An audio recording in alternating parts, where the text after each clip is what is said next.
where can you give me a link where I can watch?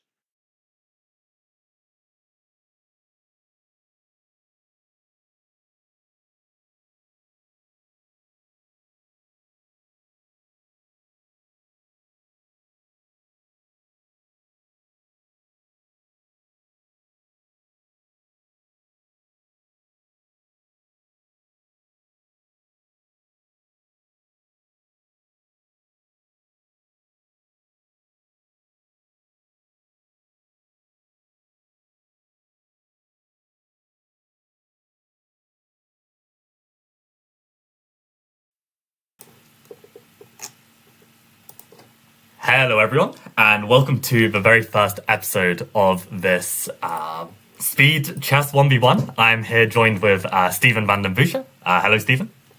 Hello. Hello. Hi, Michael.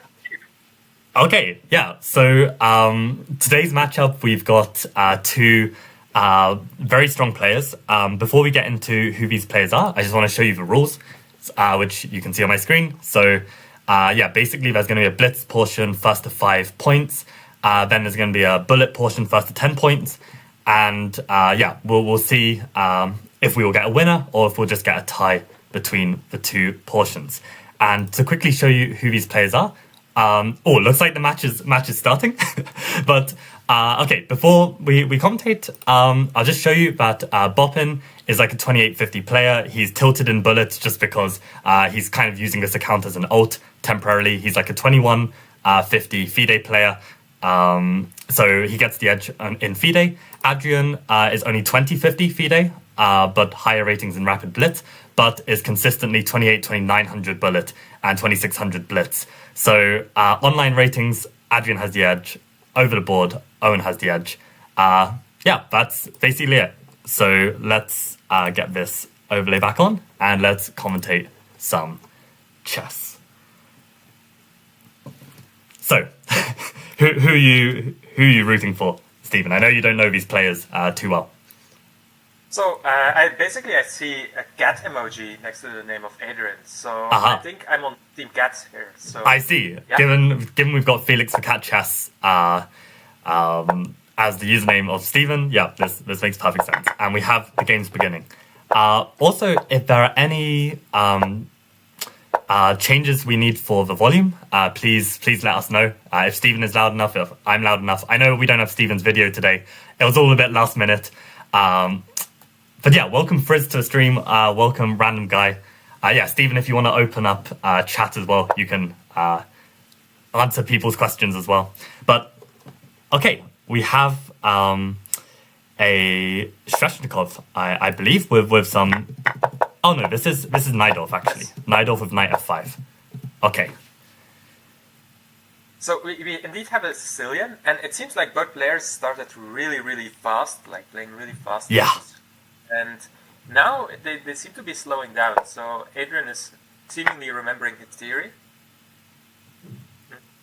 See a trade on f6. Knight b1 instantly. Okay. Owen is definitely still in book. And what do we think of this resulting position, actually? So, material's equal, right? Yeah, we see that black has a really strong center. Yeah. Meanwhile, white has this kind of double-edged pawn on f5, like taking a lot of space. But it might also become a weakness later. Right. I mean, given that we've got opposite-coloured bishops, I would bank on the f5 pawn surviving. I'd probably just play something like f3 here, but then that also weakens the dark square, so it's risky. Yes, f3 seems very reasonable, especially because it might hint to a kick move like bishop e4, kicking away the queen. Right. He opted for castles. Okay, no checkmate in one. That would be a good start. We're seeing white gaining control of these light squares. Oh, I love this knight on e4. Yeah.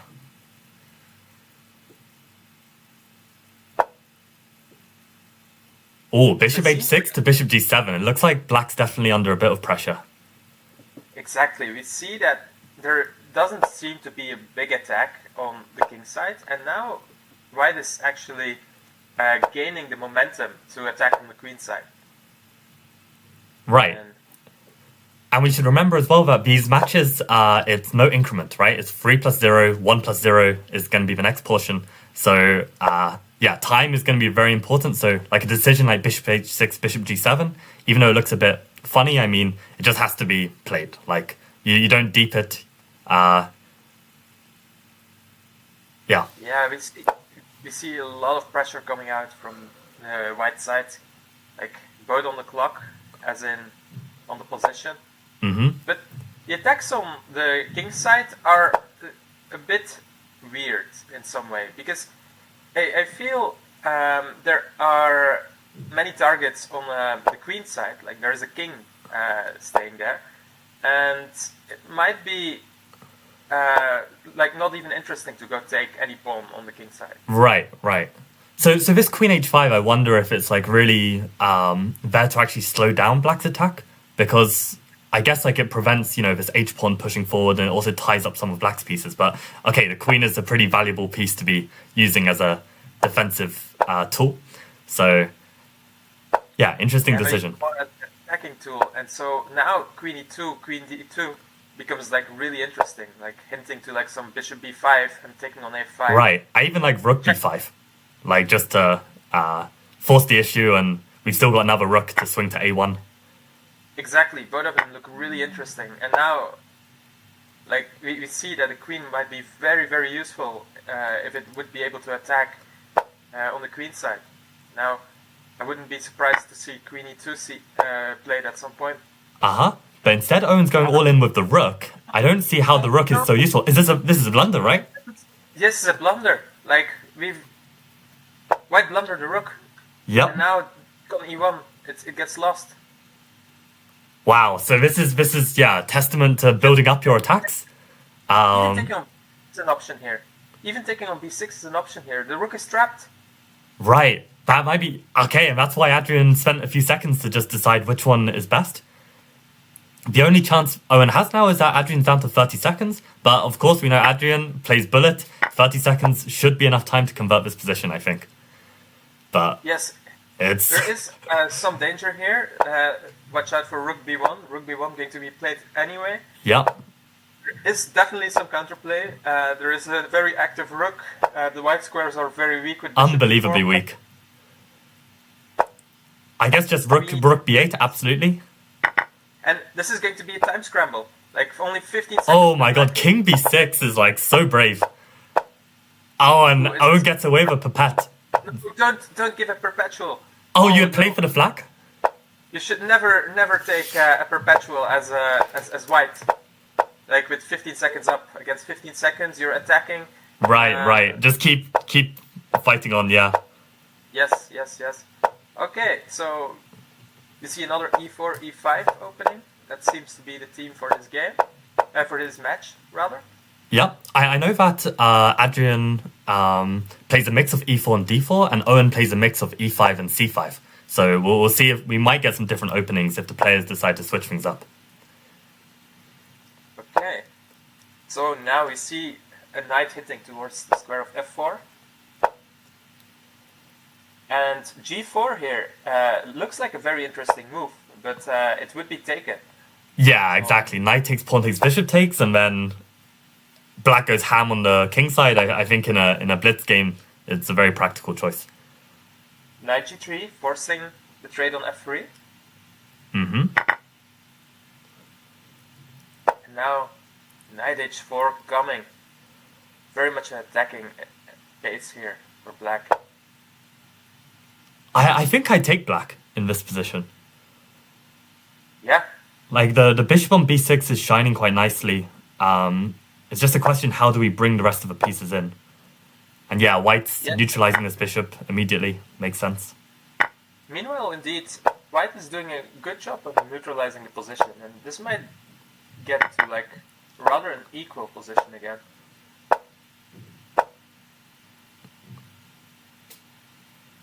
d6 plate, cementing these pawns on dark squares. You always want this in order to keep these rather weak pawns on squares where the light squared bishop cannot attack them. Right. I feel like in the last game as well, we had these opposite coloured bishops, and there was some very nice pawn play as well. I think that's gonna be a theme of today's match. Just some very nice consolidating pawn moves based on the opponent's bishop, because like in a blitz bullet game, like having a very stable position is often very useful. So I can imagine we're gonna see some nice pawn play.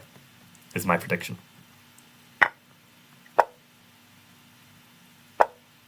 Here we see indeed a lot of nice pawn play with an in-between move. Knight f4, taking the d5 pawn. Right, to bring the other knight that was like on less of a strong square back into the center. So very, very nice. Yeah, and knight e4, you cannot take that knight because of the in-between move. Queen takes f7. And it seems like white has quite a bit of pressure. You cannot just play every move here. Now, having some pin on the g7 pawn. Yep, so king h8. Automatic move, exactly. Get off the line of the queen. And now what's white going to do to prolong the attack? I think as black, I would now play knight f4 and try and trade queens with queen takes d3 or something. Because I want to fight back in the center, and looks like we're getting this plan. It's late, and now d3 is also under attack. e2 and d3 are under attack. This is a blunder alert position. White's spidey senses have to be tingling here, and it's very, very... Yeah, how do you deal with both? Yeah, it's a very hard position. I think the rook has to sacrifice for... Ooh, d3. d3 is falling. And it looks like white's position is kind of falling apart here. Yeah, because they're just one move too slow to get their stuff done. So queen takes d3 is nice. Oh! There is... Oh, but the rook! The rook on e7! The pawn on e5 is pinned. Yeah. An in-between move. Oh, but the knight and bishop were forked? Knight f5, and the rook... Because the rook is lost, but then you pick up on f4. What a combination. What a long tactic. What a long tactic. But after all of that, it seems like black is ahead. Black has won some pawns. Now, the knight seems unstable. Rook d3 has to be played. Rook d3 has to... Ooh! But now knight b6. Yeah, white's got a passed b pawn. Maybe this will be some source for some counterplay. I'm predicting draw. I'm predicting draw, Stephen. I don't think... Oh, but Adrian's got 27 seconds. And the worst position. Okay, then I changed my stance. This is a position you can play on forever. Like, there is no way that this game will end in the next 20 moves. And this means that you can just keep on playing. You can keep on playing for a time. And now, don't trade these pawns too early. If you trade them early, the game simplifies a bit. Right. Now, this position, don't give a draw as black. Oh, okay. Wait, so who won that one? It was Owen, right? Yeah. Yeah, I'm trying to keep track of the scores. I've got no way to do it on the screen. But it's 1.5 to Owen so far. I guess we can see at the bottom of the screen, actually, Yes. on Lichess. Peter Finn suggests white should have gone rook f3. I guess, like in that endgame, right? The 3-on-2. Just put the rook on f3 and just sit. Is that the idea? I can't even remember the position. Now, either way, we're already off to our next game, and we see very much like an attacking sort of game. Black is going to castle king's side, while white is actually going to has already castled queen's side, and this means that we're going to see some race at some point of attacks. Right now, black is delaying castling, so white doesn't have an obvious place to attack. Mm-hmm. But black already seems in a position to be attacking himself. Yeah, I mean, the center's so closed. I mean, I think black is very wise not to commit their king already. Yeah, I definitely fancy black's position. He has a lot of great prospects here. Now, a5 to be considered. a5, b4. Yeah. Definitely interesting. I guess maybe there's a threat of bishop takes f6 right now. If that forces pawn takes, otherwise the d6 pawn might hang. Takes on f6 here? Sorry, I didn't... Yeah, bishop takes f6. I was a bit concerned about. Because then if the pawn takes back, then the king is kind of like a target in the center. Like, you know that if it ever tries to castle kingside, then it will be very weak. That's very true. But right now, black is already attacking on the queen side. Oh, would you take on b4, Stephen? Does this work? Does this work? It seems to work, because if b takes on b4, white will not actually recapture on b4, but he will retake. He will take on e7. Yeah. And there, this bishop, it's pretty much untouchable because of queen takes d6. Right. So, a lot of decisions have to be made here. I wouldn't be surprised if Adrian spent some time here, because this is a very crucial position. Yeah, and Adrian was up 30 seconds on the clock, and now he's actually dipped below. So I think both sides are using their time very well. Like, whenever they're in a bit of trouble, they're you know, tanking on the clock and making sure that they have a position that they can play fast. There's some questions in the chat. First question is, who's on comms? So it's me. I don't need to introduce myself, but I've got Steven van den Buscher, candidate master, joining me today. So yeah, very good friend of mine. We played lots of tournaments, and I'd say that both of us are pretty tactically washed. So this is going to be always tough to commentate, but yeah, hopefully we can still provide some insights. Looks like a blunder, Michael. This looks like a blunder.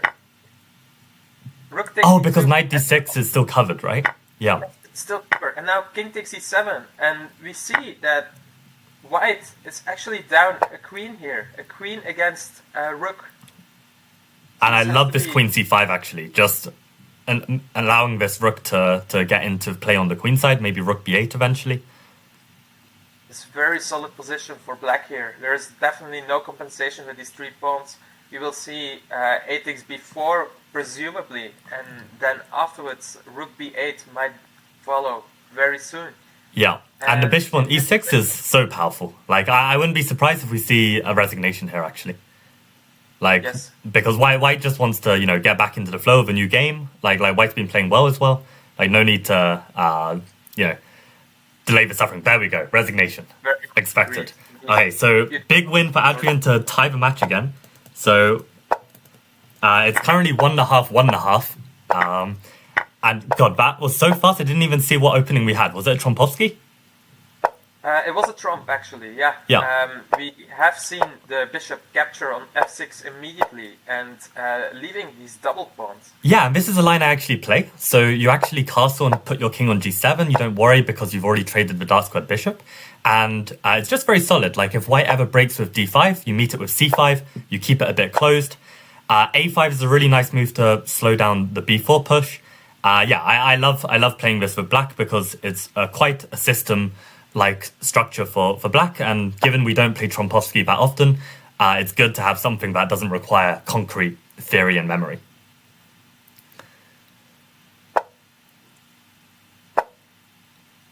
Okay, we've got some of the Liverpool supporters in chat. I guess they're rooting for Owen. I wonder if there's anyone from Thailand who is watching in support of Adrian. That's how I know Adrian. But yeah, both of these players, incredibly strong, untitled players, who I definitely believe both will get titles at some point in their chess careers.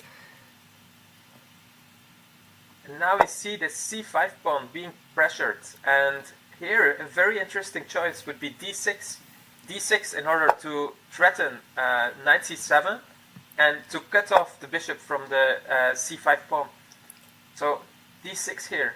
Right, so I guess like if d6 immediately, maybe it could have been taken, which is why rook d1 was played. But yeah, there was no time to play d6. Bishop d7 came in fast, hitting the knight. So yeah, black has managed to just about stabilize. And I've got a root for black in this game, just because this is my setup against Trump. And I really like how black has handled it so far. Now e4 is also a strong idea. Maybe it doesn't work right away, but the moment e4 can be played, it seems like white is definitely on the driving seat. But we are getting a counterattack though. Queen on h3. Are you still favoring black here? I'm trying to work out this e4 break that you mentioned, like how I would deal with it. I'd probably meet e4 with f4.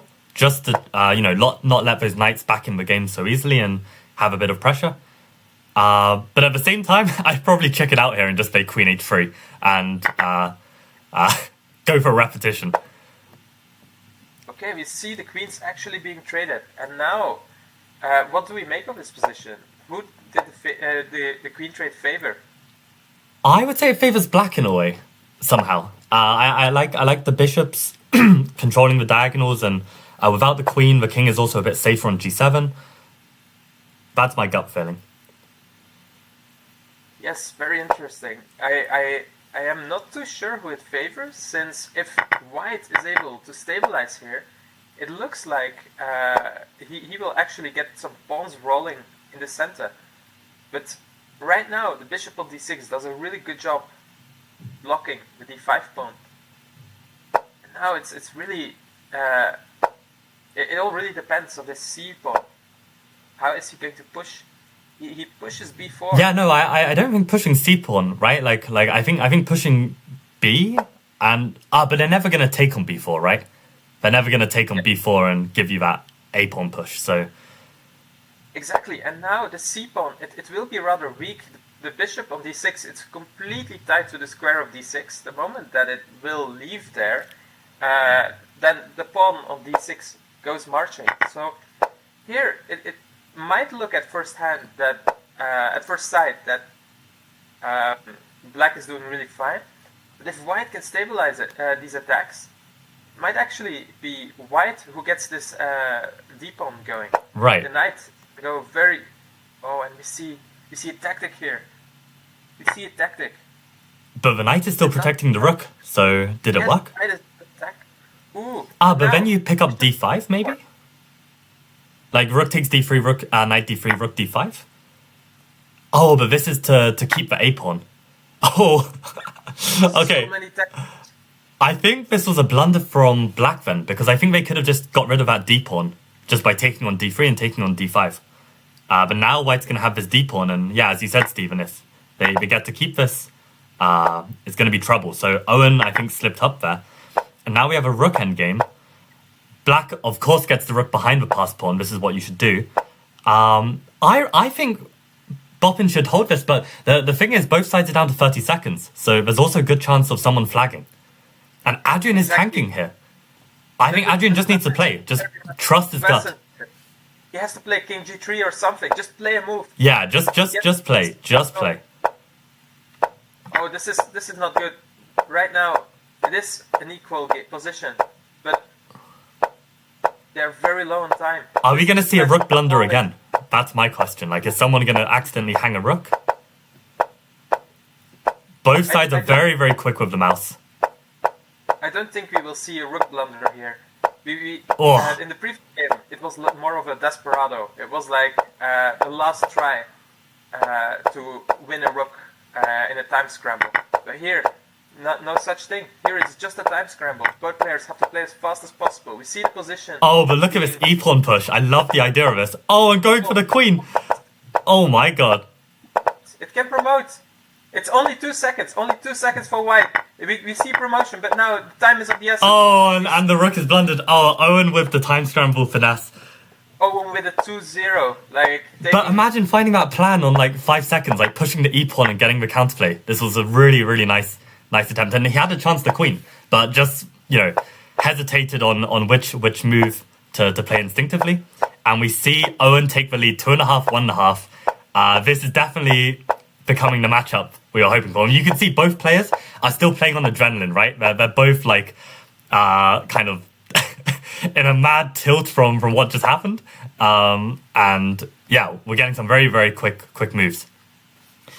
This is what happens a lot of times in these 3+0 games. They start rather slowly in a way that you still have 3 minutes for an entire game, but they always end on a very low time.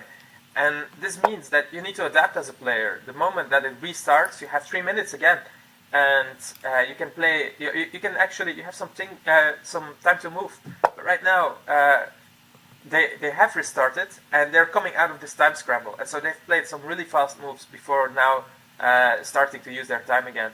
Yeah.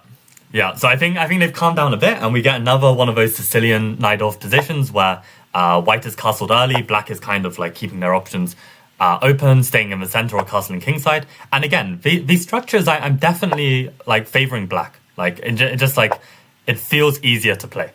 But yeah, it's probably a preference thing. Like, and we already see this attack going.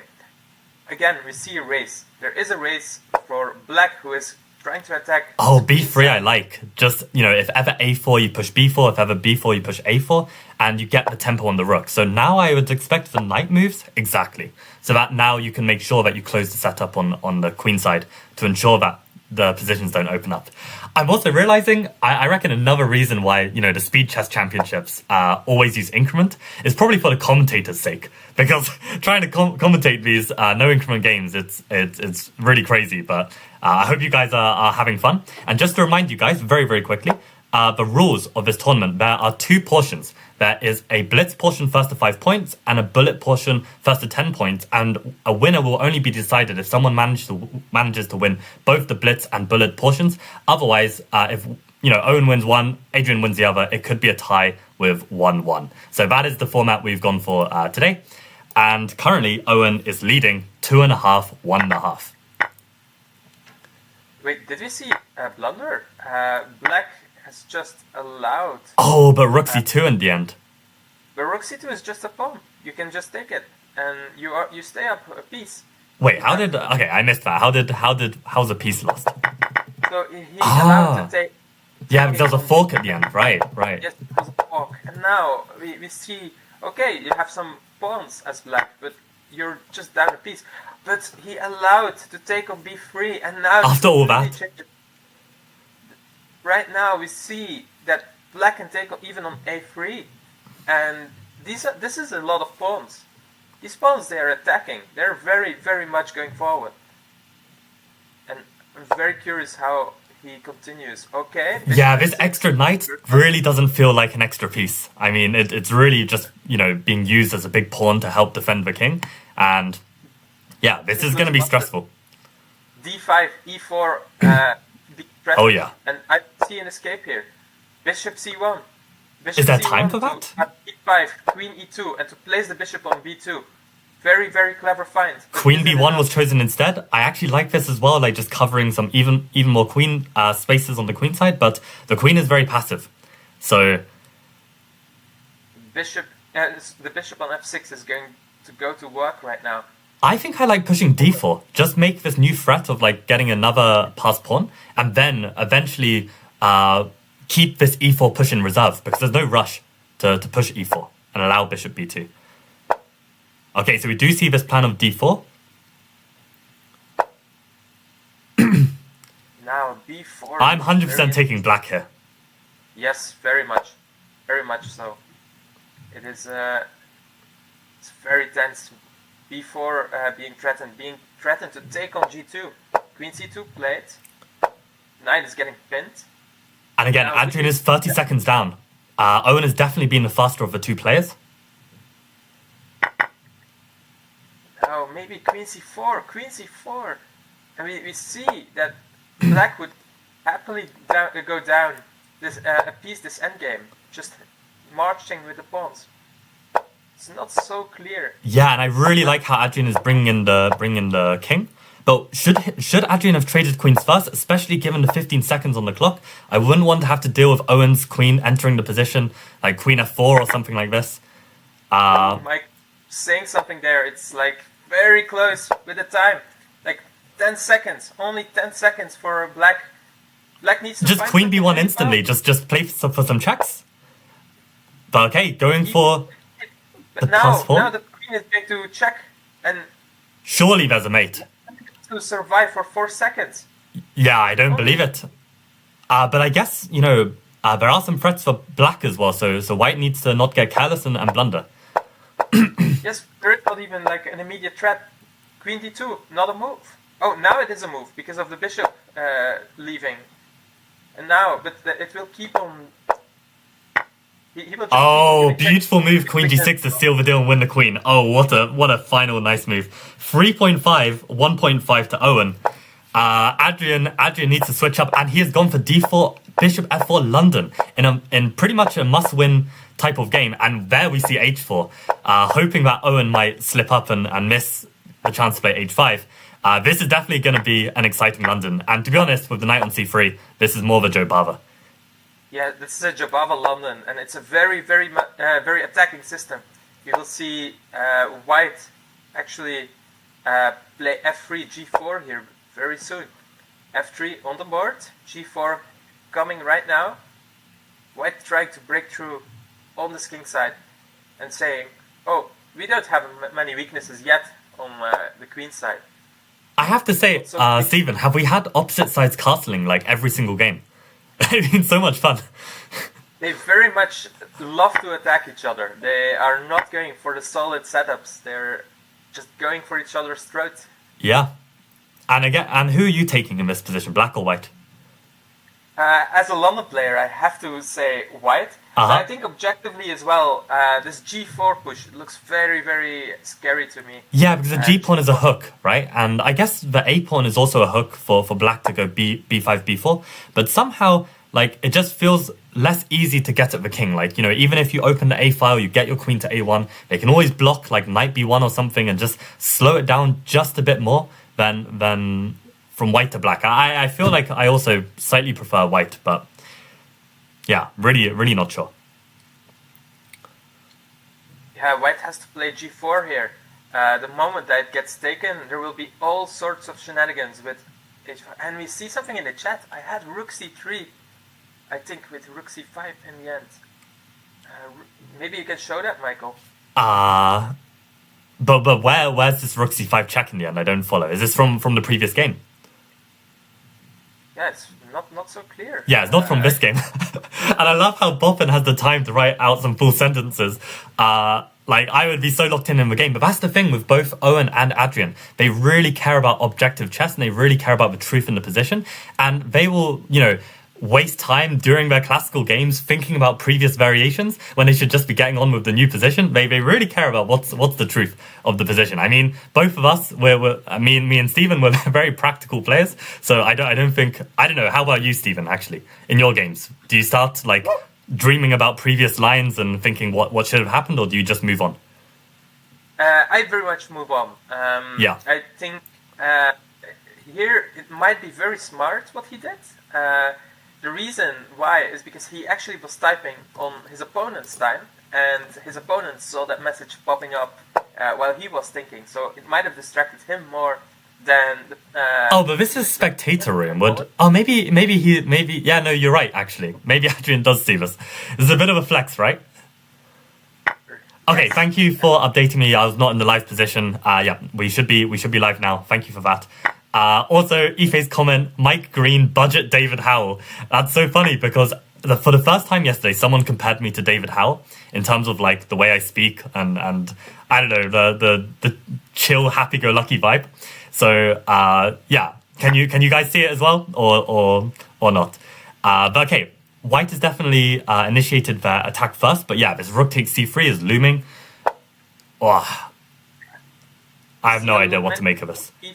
For white, there is a queen, there are two rooks, and there's only a sole defender, the knight on g4. So in this position, I would open it up. I would play h5 immediately, and I would force the issue. Attacking.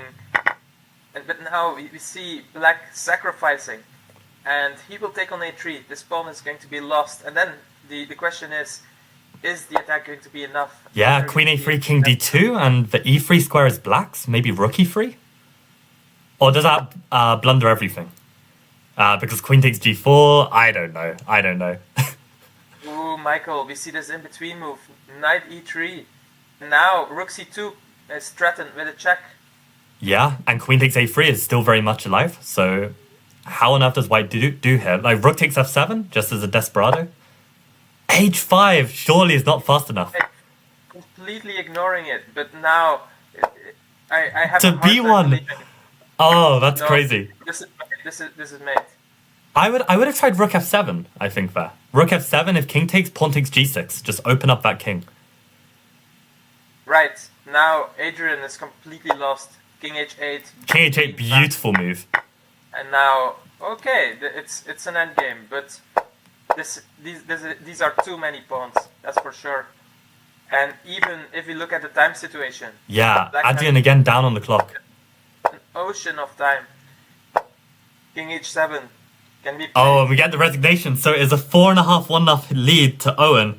Owen just needs one more draw, and he will secure the blitz portion of this match. Owen making a statement here. And what do you do here, Michael? Do you still fully go for it, or is this the moment where you kind of sit back, you kind of mentally reset yourself and look for the next portion of a tournament? I think you don't think about the next portion yet. You just play your game and maybe just play a little bit faster. Given that if you can pick up on the fact that you've been down on the clock, maybe try and just play a little bit faster, but just play your game, because I mean these two players they're really evenly matched, and if it's just a matter of having a big enough sample size, then Adrian should have some feeling that it's not over yet. Like one win from Adrian, and definitely there's some chances to get back in. So yeah, I wouldn't rule him out just yet. And look at that.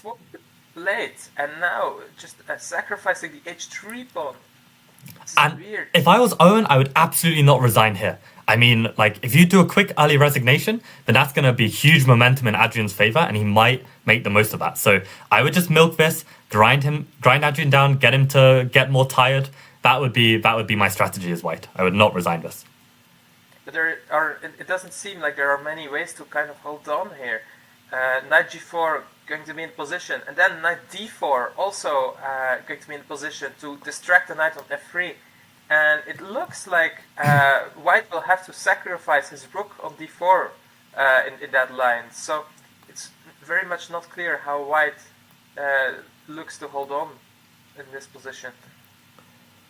Looks like g4 was a massive blunder. My feeling is probably play pawn to g5. If the knight comes into g4, just go bishop e3. And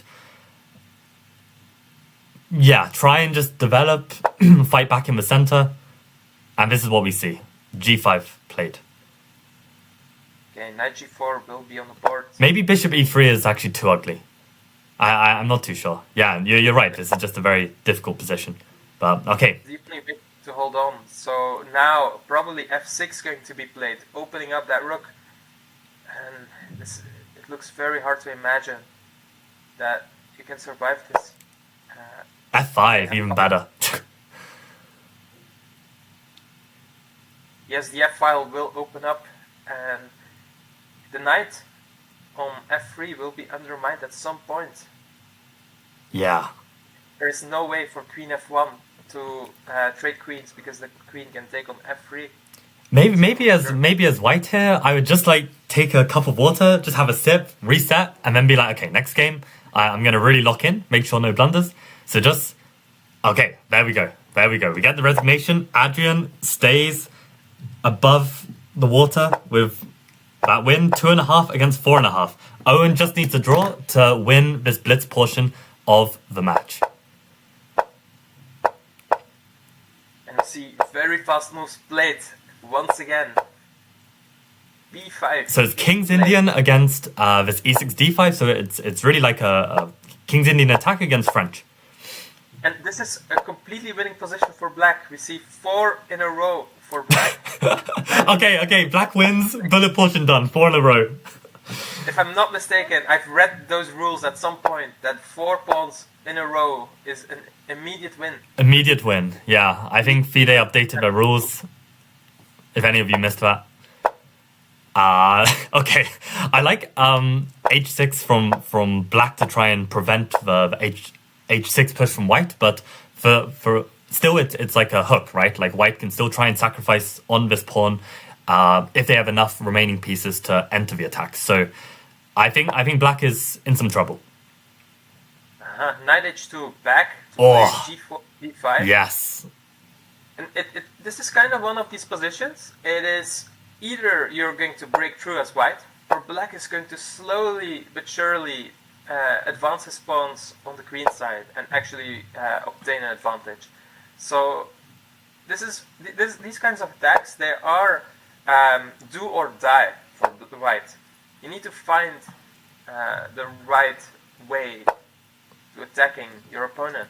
I'm really surprised that white spent 2 tempi to play knight f1, knight g3. I would have just gone g5 and brought the knight to g4. Like, the knight looks perfectly fine on g4. Yeah, why do you think white didn't go g5? And still not going g5? I guess they've got some threats to deal with now. Indeed. Right now, he's rerouted his knight on d4, but now he still seems to be attacking as well. So it's a bit bizarre, but I'm not sure if it's that bad, because it still very much seems like white is having this attack. Yeah, this is a dream situation for Adrian, given the match situation. Like, Owen's definitely gonna be feeling the pressure. Like, no matter how clutch Owen is, I saw one of the comments mention this, like, you know, you're gonna be feeling the pressure, given that you only need half a point to win, and this is the kind of pressure you're under.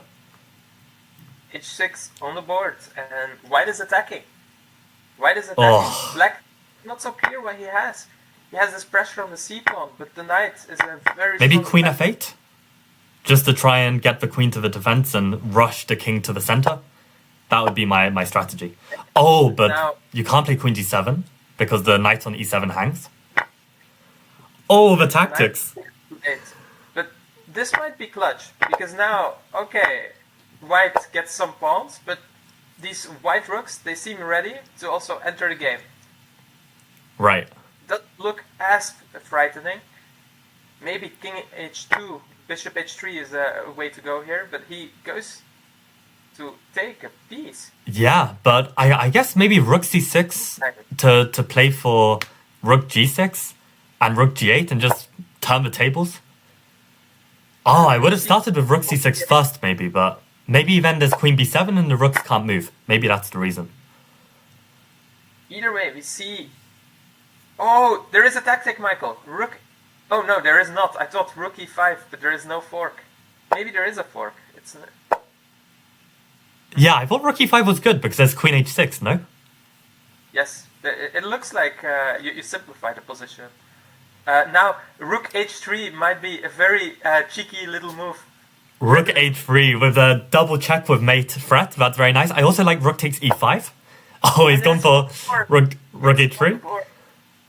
But maybe black just goes rook h6. Like, why is it such a big deal?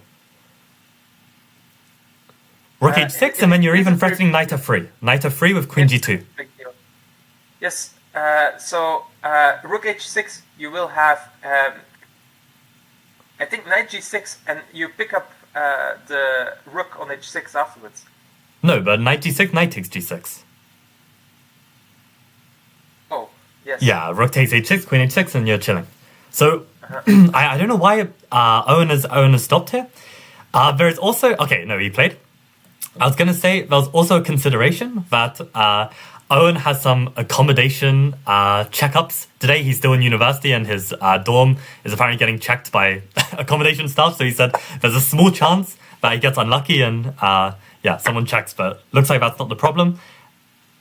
Wow. What a turnaround. And it looks like this game is going to be decided again with the time. Yeah. It was a checkup. Very unfortunate. But there is still some... rook g6 is coming. I mean, white needs to just make sure that they secure this match and not... Yeah, king f1, very smart. I like that. Now... I would just go queen c8. Queen c8, give a check and just... This also looks good. Knight is lost. Very nice. Very nice. We get a resignation. Adrian is back in this game. 3.5, 4.5. Owen still needs a win, but...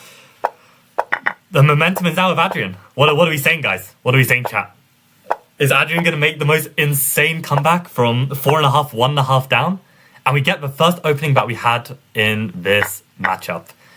Getting these locked up pawns. And we see the structure again. Legendary comeback. Yeah, it's in the making.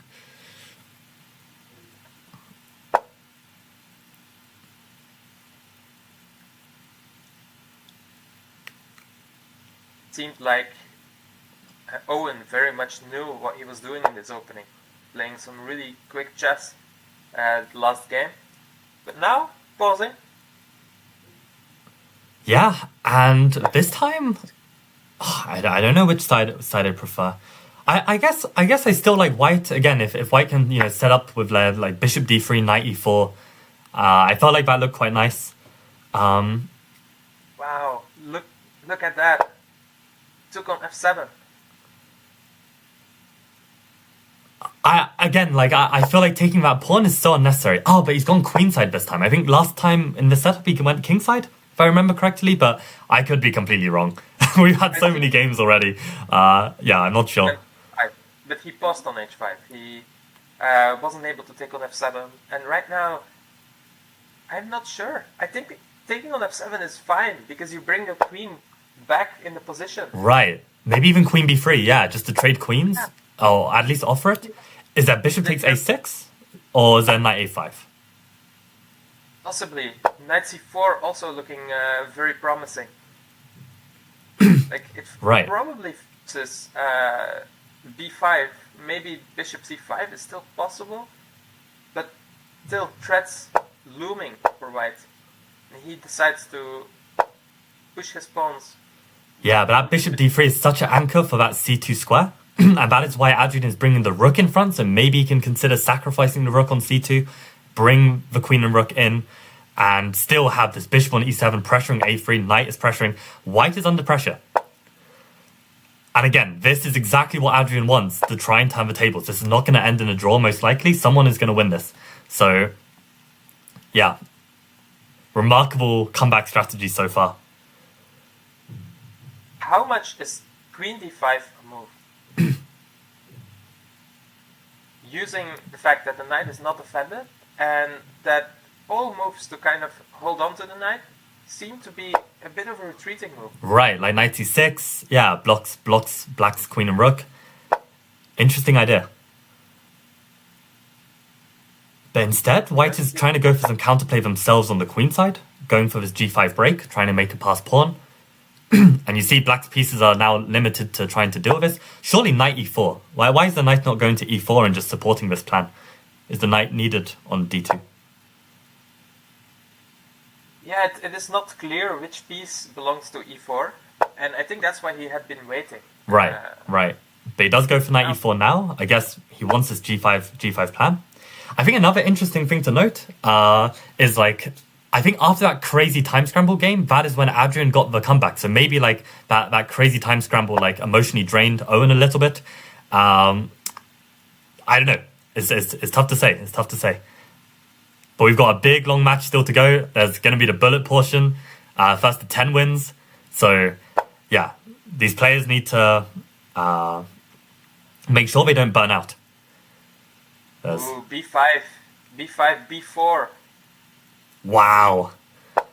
I really thought that black wouldn't have the courage to go for an attack with the pawns, given their king is on that side, but yeah, why not? If white's focused on the king side, may as well go all in on the queen side. And the king on a7, it looks very safe. Look at the attacking pieces towards white's king, and you see a completely different story. And the other thing, remember what I said about the clock? I said if Adrian can just play a little bit faster and put the time pressure on Owen, that could be the difference between these two sides. And we see that this time, Adrian is ahead by 30 seconds. So can Adrian keep the time advantage and keep up this attack? It's exactly what he seems to be doing. And now b4 looming. First, okay, a little waiting move. c3 being allowed. Is it a big deal? Definitely black on the driver's seat here. And this is the moment where you don't pause too long. You keep the pressure up against your opponent, and we very much see that this. What a tactic! Yeah, this is over. We see. But you just need to play quick, and we've seen that in the time scrambles. Owen has just been a little bit faster. We'll see if he tries to play this one on. Just as I say that, Owen takes a big tank. Oh boy. Yeah, b3 going very, very fast. This check, not doing that much.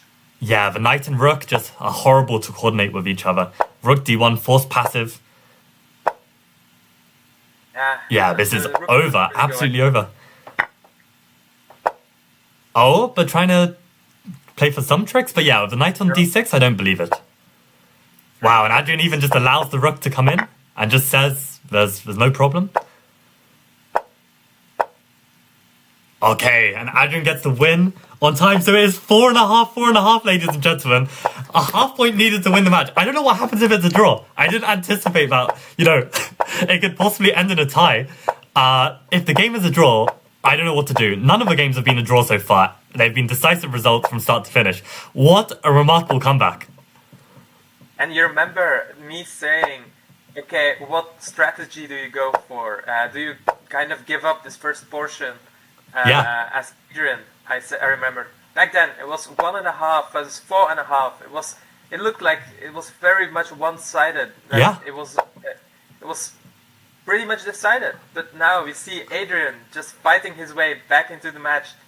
And to tie the match, 4.5 is unbelievable. Best of one for this game. And now Adrian, he has the white pieces. White pieces is definitely an advantage. And he goes for e4. Owen sticks to his guns and plays for e5. Definitely what he's been playing since a child. And yeah, gets in the d5 break first.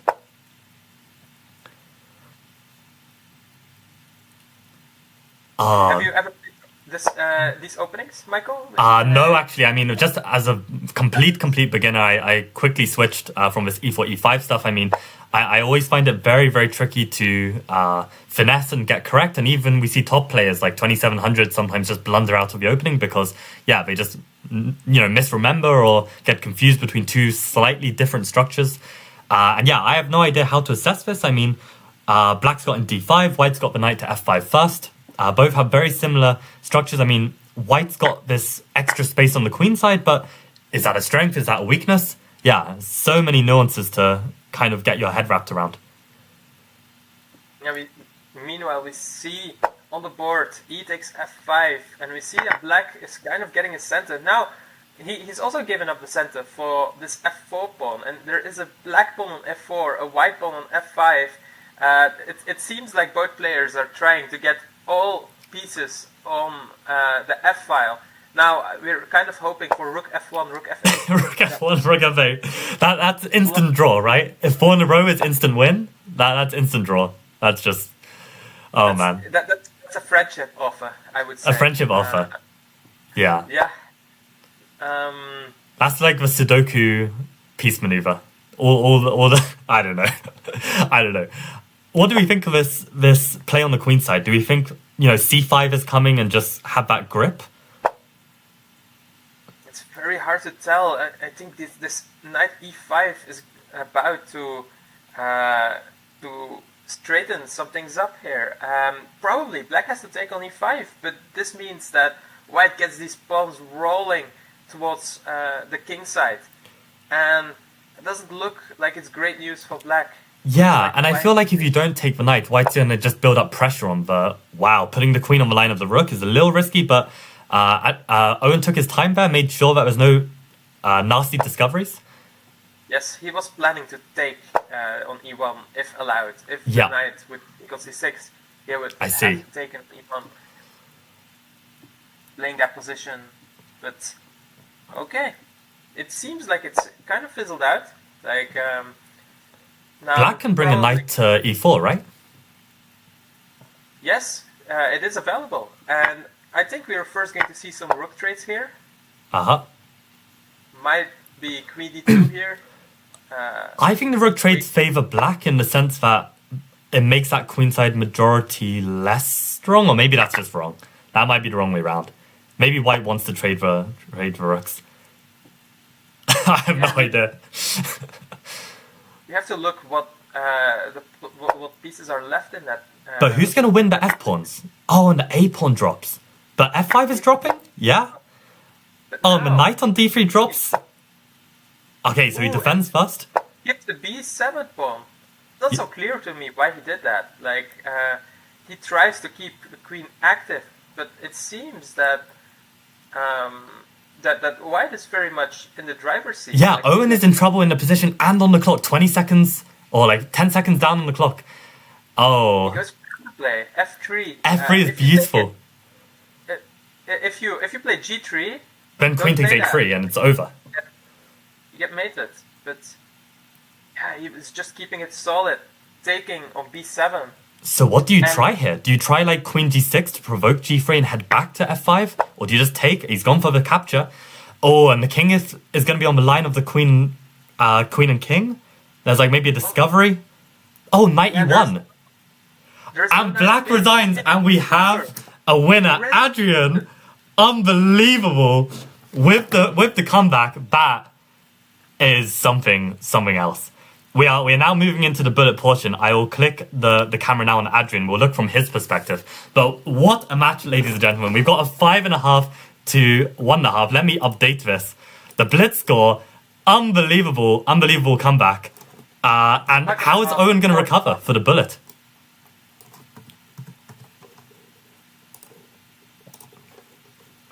Wow. How do you get back from this? How do you get back from this? Like, what do you do mentally? Do you just do the players get a break? I mean, I guess the players are taking a small 1 minute break. I'll check my phone in case they are asking any questions. Already- Bopping in with the comment, throwing for content. Okay, so humor is the solution to recovery, and I think that's a very good strat as well. Just keep positive. And we have moved into the bullet portion, ladies and gentlemen. The rules are first to 10 points. So Adrian has the lead, 1-0. So if Adrian wins the bullet portion, he is the overall winner. If Owen manages to tie this, then he will have tied the match, and there will be no winner of this bullet blitz 1v1. So we see a capture in the center. The d5 pawn seems to be getting lost here. So this probably is already favoring white. But oh, we see a big sacrifice on c3. White. Wait, White- was the queen not hanging? Rook takes c3 and queen a5, or is that rook c2? Rook c2. Oh, wow. Rook c2 with the discovery after that. And now, what do you make of this position? Queen b3 might be played, and it seems like white is rather going to be solid. Just having that exchange. Now, that being said, there is still a pawn. There is a pawn for black. And now, another pawn. Yeah.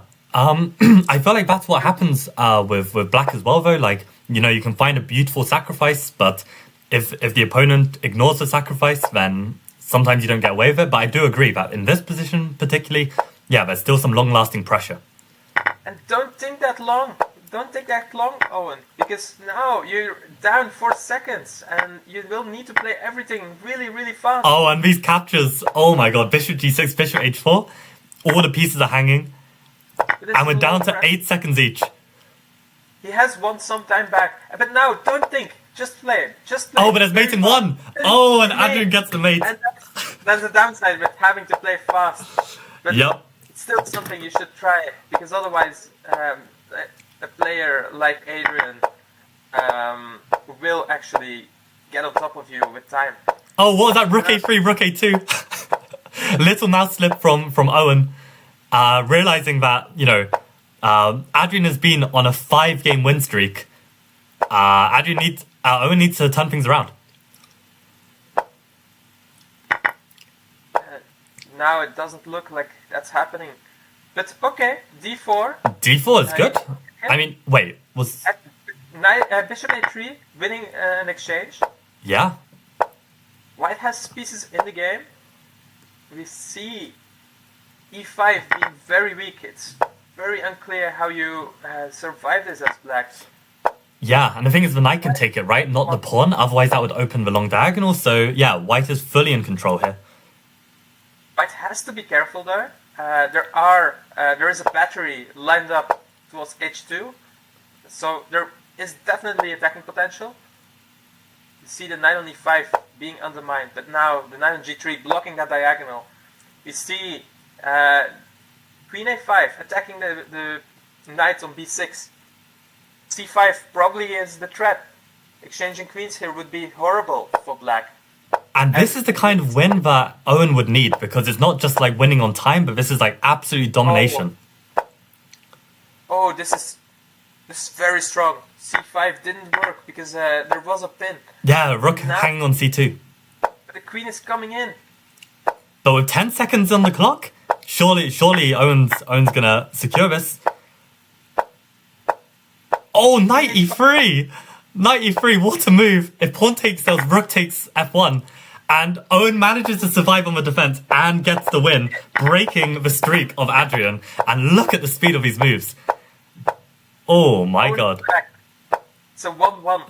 1-1. And this is some very strong chess we are seeing, like some very high quality games. Okay, bishop's being traded, rook is on e6. You see a4, the position is being blocked a little bit now. Really like a4 against preventing this plan of pushing b4. Don't take that pawn, but of course he sees it. And plays g3, blocking bishop takes h2. Yep. Okay, the king goes to g7. There is a lot of pressure on b2. Can you take on b2? Probably not, because because the pawn on d5 is also hanging. Right. So. But he does it now. Okay. It is played, but looks like okay. Black is going for the. Oh, but the rook's come to the back rank. Wow. Sure, is there a way you can survive this?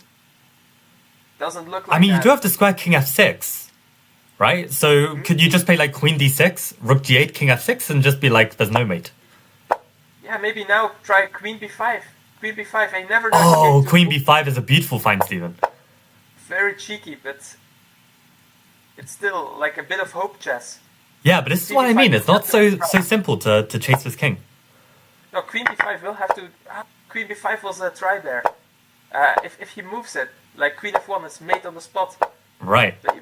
Played. Oh, that's unfortunate. Bad knight fork was unfortunate. I think Owen wanted the c pawn. Maybe that's why he chose queen c6 over queen b5. No, you have to play on the time. You have to play the clock. Like you have a completely losing position. You have to try. Never resign these positions. You will sometimes right. So not so easy to always finish it in time.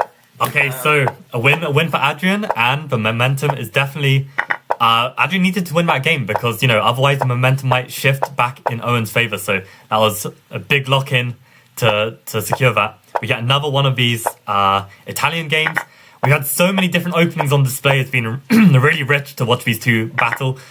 And what do you make of this? So white has the center, but black has the counterattack chances. Yeah. I somehow like white more. Like, I don't know how black's going to make that knight on f3 move. And as a result, I kind of like the, potential play on the c file. a5 giving black a very important square, b5 for the queen. And it looks like the queen wasn't able to be harassed, but now I say that, knight c3 coming in, and it's a very big threat. Like, black has to probably play something like... knight c3 is trapping the queen, no? Yeah, but okay, it was able to move to c4. Right. Now, what do we make of this position? There is a very strong pawn on c4. The rook's hanging on b7, don't forget about that. Yep. See the trade. Now, I think... Oh, g5? I would have kept trying to go for that pawn, but Adrian changes his mind, goes for a different plan. Oh, and defends the a5 pawn? Okay. Owen has come out on top, has the time advantage as well. Owen has turned this around. Oh, exciting times ahead. Okay, so we're on 2-2. First to 10 points, we've got a long way to go. But both sides showing that they have the power. Very interesting. Instead of 97, which usually attacks the e5 pawn, we see this knight as an extra defender on h7. Now, we see a position again where black is going to attack on the queen side. He gets this big space advantage, but white has the attack against the king.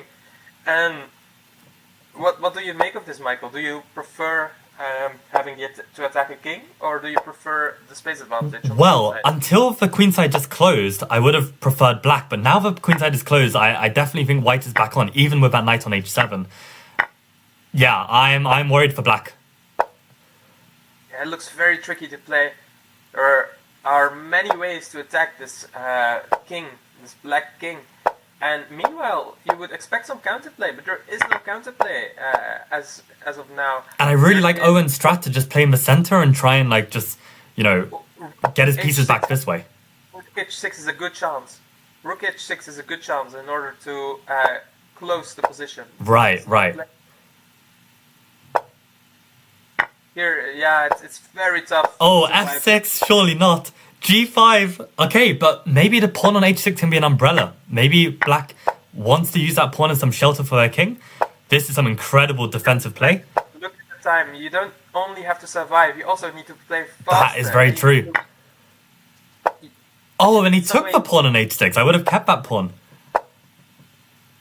g3, Frank very desperately. Oh, and that's a nice little tactic.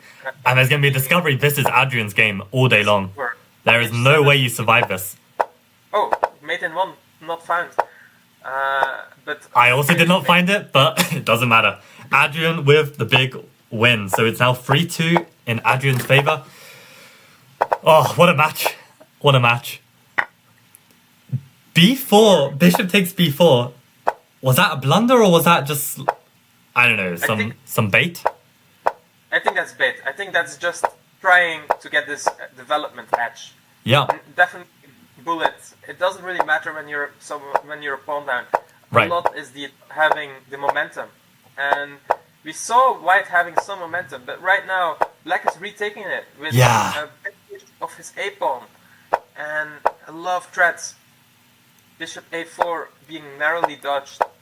And this is the kind of position Adrian lives for, this kind of Dutch, like f5, g5 kind of attacks. Like, he is really, really menacing in these kind of structures. But we see Owen fighting back with e4. I really like this idea, but meeting e4 with f4, this is Simon Williams 101. Center is closed. Again, favor is with black. Owen is going to have to survive for his life to not get mated. g3 is a nice idea to try and like create some space, but wow, the rook of c1 hangs. Unbelievable play from Adrian. Oh my god. And bishop b2 is trying to keep things clean. I would have chosen bishop f4 just to tickle a bit more on the attack. But bishop e1 was a nice find from Owen as well. And Owen is hanging in there despite being a rook down. Yeah, now bishop f2. Bishop f2 is completely winning. And he beautiful find, Stephen. Rook f3. Okay, we get the resignation and we go again. If I was Owen, I'd probably just take an extra few seconds just to compose myself. But, okay, Adrian begins his streak again. 4-2 to Adrian. Are we going to see a victor of the very first bullet and blitz 1v1, speed chess 1v1? Honestly, I think it's going fantastic so far. What do you guys think in the chat? How are you guys enjoying this content? I will probably edit this into a video at some point, but let me know in the comments, let me know on chat. Was that... Adrian just blundered a full piece. Yes. Both players are getting tired. This is huge for Owen. But the question is, will Owen be able to win this game? This is huge for the mental as well. If you don't convert this position, this is going to be playing and haunting you, right? Because you'll think, okay, even with a piece up? Yes, it definitely will. And now we see this queen being harassed all the way. And white gets his pieces in very strong squares. But also, is this queen going to survive? It's not so clear. Now you exactly. have to go to h5. Like, okay, you at the very least you would be able to play queen f5, which kind of stops all danger. But, okay, black seems to have... How do you deal with this? f4 or something? Or is that too weakening? You have to retreat. Now, like, keeping it as maximally complicated. We have any pieces on board. You see the knight being pinned. But surely this cannot be a position that you hold. Queen f5 is being played. I really like this plan of knight f4, securing the piece, but again, time is going to be of the essence. 10 seconds up for Owen. This should be Owen's game, but... Okay, take that pawn. Take that pawn. Okay, and rematch, accepted rematch at breakneck speed. 4-3 to Adrian. 4-3. There is definitely potential for a comeback, but it seems like Adrian is getting a little more in this match in general, and yeah, it seems like Owen has to like find something, has to find some momentum against his opponent. And again, momentum was with Adrian in this game. That C3 pawn is a massive weakness. We haven't seen a positional game like this at all this match, so I am quite happy to see one like this. How do you grind? Oh, that's one way to start. Pick up that pawn, consolidate. You know, there are no more knights on the board. H4 with H5, absolutely. G4 is going to come, though. But that's exactly what you should do as black. You need to create some counterplay on the queen side. Otherwise, you can't just let white have their way on the king side. There was a counterattack. G4 was not allowed, and black has taken a lot of momentum here. We see queen b2 attacking. And look at white's pieces. Rook d1, rook e2, just to try and hold on. And PP on the PP. The pressure is increasing on these pieces. White is just hanging in there, but bang! Oh, but the queen hangs. Oh my god. On a really big tilt. With a 10-second lead on the clock, Adrian, this is 2 games in a row where Adrian has blundered. We now see a was this Scandinavian? Scandinavian from Owen. So the screws are coming loose for Adrian. This is unbelievable. Having shown so much consistency throughout this match, we have 2 huge blunders. And from that position, that is not a game you want to lose. Like, that's going to potentially cause some tilt. Like, you're completely in the driver's seat. Oh, that was very cheeky. Was that not a free pawn on e5? Yes. I think it was. Not taken. I feel like maybe the players are playing too quickly. Like missing some chances. I mean, we're already in an endgame and it's 20 seconds in. But, okay, if your opponent's playing fast as well, what to do? You know, it's tough. Now black wins this pawn. It is very hard to win a position like this. Like, the problem is that there is not a rook on the board, so you can sacrifice your pieces for the pawns in a lot of situations. Okay, the knight might find its way. Okay, goes to d3.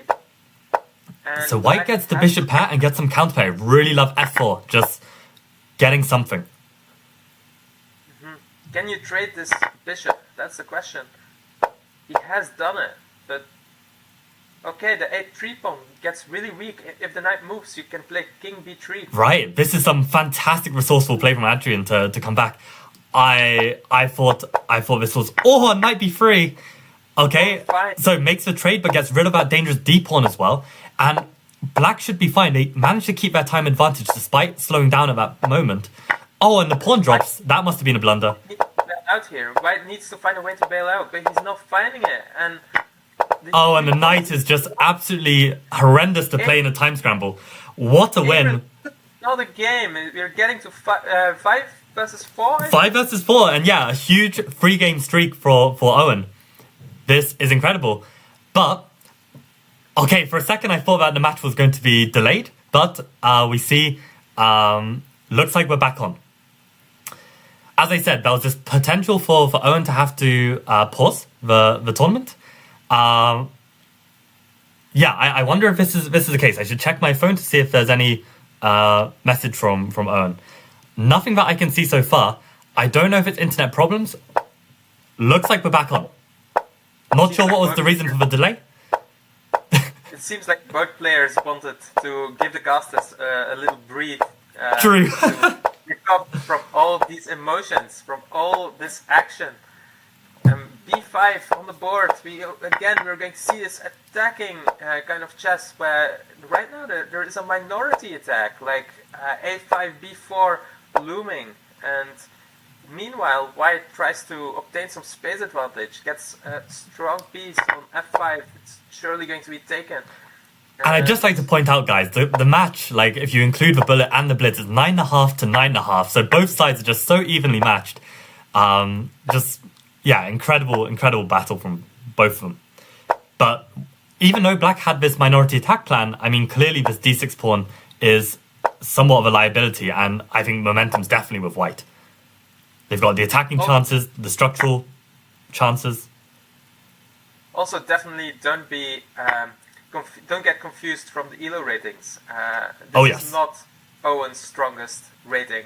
Yes. As you all know, now and then, bullet rating, it is volatile. You now and then just lose a bunch of points. That is very true, and even more in Owen's defense, this account, he's been recently playing bullet games where he sacrifices his queen in the opening. So it's just been a pure troll meme account. So yeah, 2640 while giving up your queen in the opening, that's what we're talking about here. That's incredibly strong. Yeah. Both players, like, Owen 2850, Adrian 2900, maybe even 2950 at one point. But yeah, both players incredibly strong. But Owen down on the clock. Is he going to be able to survive? Oh, it's going to be a time scramble. Rook e4 is a very strong piece, and we see f6, and this is nearly... Oh, and rook g8! But it is defended, and f6 might fall. Now we have these two extra pawns for White. Can he... it's all going to be decided by time. Oh. So, even though that attack didn't work, just the kind of mental turmoil it put on Adrian, and we have a 4-game streak from Owen. Is he going to be able to do what Adrian did to Owen in the Blitz and make a remarkable recovery? It was 4-2 to Adrian, now it's 6-4 to Owen. Ladies and gentlemen, we have a show. Showing that they can survive very, very tough positions, very tough questions being asked from both sides. And Queen b5, again, a tough question, attacking this b2 pawn, and knight d4. Like, why has his pieces in the center? Yeah, it's just these players, they just have such a love for combinations and continuing to find ideas. It's like when I get down to 5 seconds, I'm just spamming my mouse, like playing anything. But these guys are still trying to come up with ideas, still trying to play good chess, and fast as well. It's just absolutely incredible. Very unreal. Now, we see a little... Oh, knight f5, knight e7. I would have gone for these kind of cheapos. Okay, b6 attacking the knight, and both knights attack. Knight d5. Attacking in the end. So now we see many being lost, and this is a chance for Adrian to get back in the game. Like we see, there are two pawns up for White. It's very hard to keep track with the material count. The Black is now in a process of attacking, just being that nuisance towards your opponent, trying all cheap tricks in the book. That's at least what I would always do. And is finding he's finding a little breakthrough. And now be careful, this bishop is pinned, and you are going to lose it. So now he has to go all in on the pawn. Oh, but it's knight f4, no? Yes, knight f4 was a move. But White was focused on blockading the pawn. Adrian has the time advantage as well. He's just taking his time to make sure that, he gets this W. And now, okay, I nearly thought there that the b2 pawn was going to be dropping, which would complicate the issue. Well, Adrian finding a comeback. Yeah, the flow has finally been broken. The streak, 6-5, 6-5 to Owen. Okay. So, will Adrian find this momentum again, like last match? Yeah, every time Adrian wins a game, you gotta start sweating a bit. Is he gonna find his mojo? But okay, I don't count Owen out of this as well. He's just had a huge 4-game win streak. Definitely, he's hot. Pawn c4. Knight h4. Knight h4. H4 is a very, very scary move to face. Yeah. Wants to keep his cards. Oh, but I really like Black's position now. Yeah, and there is no breakthrough with these 4 pawns against 3. So now you get these pawns in the center, and they seem to be rolling. Yeah. And now as White, you need to try to attack them in some way, to be really annoying, but it doesn't look like it's working right now. d3 being played, e4 to follow. And now is going to be a question: can White manage to win back e-pawn and then break up these two pawns? But given how tied up White's pieces are, Black can now have a free attack on the king side. yeah, If it's White really survives this, I'll be very surprised. the rook is hanging on e8 because of the rook on e8, and now the knight is hanging. These pawns, they don't only do a good job in threatening promotion, they also do a great job in cutting off the pieces. Exactly. Queen e3. Queen and knight are in the attack. Huge pawn on d7. Owen still surviving though. Can he hang on? Queen g3. Both sides have very little time. Owen playing for checkmate in one. Oh, and Adrian gets a checkmate first. What a game. 6-6, ladies and gentlemen. Tying the match. They both need 4 points. Pawns they will accept as well. And we see a really, really practical opening decision from White, avoiding all Scandi theory, just fianchettoing the position, not, going super ambitiously. But This what? Okay. Oh, wait. It's a boomerang tactic. Yeah. That was all fine. The queen was hanging on a5. But the pawn has fallen. True. And the pawn has fallen, so... Oh. Adrian seems to be plundering some pawns, and now knight e5 might come really fast. First bishop b6 being played. He will exchange that bishop at some point for the knight. I'm trying to work out which player has been more consistent. I feel like Adrian has the bigger freak blunders, of material. But somehow Owen loses the grip more of the position. I don't know if that's correct. It definitely looks like Adrian has had these one-move blunders. Yeah, and he had resignation. Damn, 7-6 to Owen. These are positions you should not resign. It feels like Owen has been psychologically more resilient. He has not given these easy points. Right. Feels like Adrian is facing some unnecessary losses, and that might really bite him. Now and then, okay, you will lose a majority of the positions like that, but if you only are going to recover one in an entire match, that might make the difference. I completely agree. Now you see the knight on b6 being taken away. Yeah, and this time the king side is a little bit more open than normal compared to previous instances of this structure. So Black king is a little bit weaker. I don't know, I kind of like White a bit. Yeah, this looks very, very dangerous. We see... I would like Queen e2 there, but okay. Queen e3, probably the same thing. Threatening Queen h3, right? And frozen g6, I love that. G6, and I don't see how to defend this. Oh, does that work? It does. Oh, my days. Rook h1, king h1, queen h3, king g8, queen h7, king f8, queen h8 mate. Back. He loses 2 really fast games, and it's 8 versus 6, I think. Indeed, 8 versus 6. We have a repeat of the Scandi. Adrian needs to find his momentum. Adrian needs to stop tilting.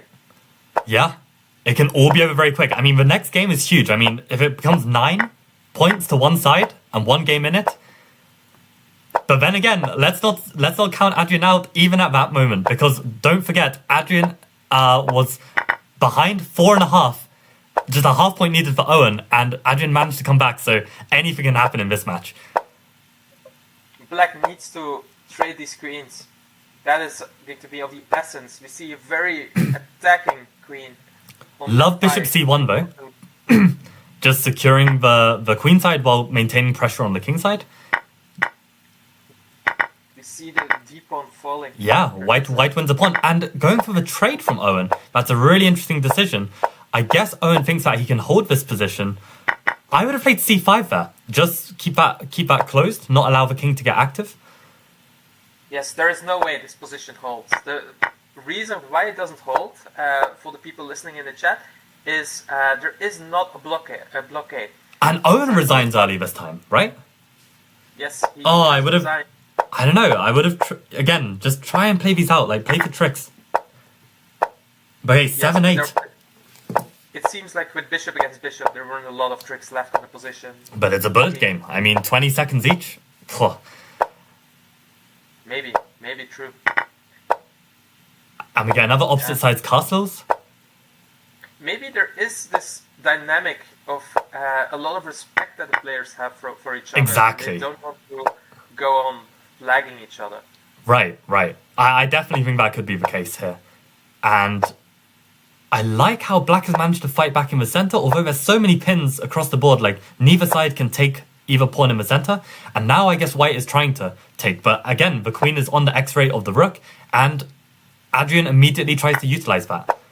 White can take the a5 pawn, but his bishop is being cut off. And now we see this huge momentum swing. There is a pawn on e4 that's going to fall, but white has taken his own pawn on c4. So it kind of stays even with a pawn up for white, but momentum for the black side. Yeah, do you think that pawn's going to fall? I reckon Owen should be able to win it. Like knight d1 eventually. Yeah, that's always the question. Is it going to be a weakness or is it going to be an asset? And right now, and I like this plan, like g3 f4 to kind of cut out the queen. But then again, that does weaken the e4 square. Oh, 96. Oh, nice. Oh, the knight d5, the counterplay on the queen. But the pieces are still forked. But here, okay, be careful, queen. There is a knight threat to c3, but right now... But yeah, when you recapture, the king is safe again. But now a threat on d3, okay, the king moves, avoid that. And we take the pawn, and this is a completely winning position. And Owen has the time up and goes for the sack. Very clean conversion from Owen.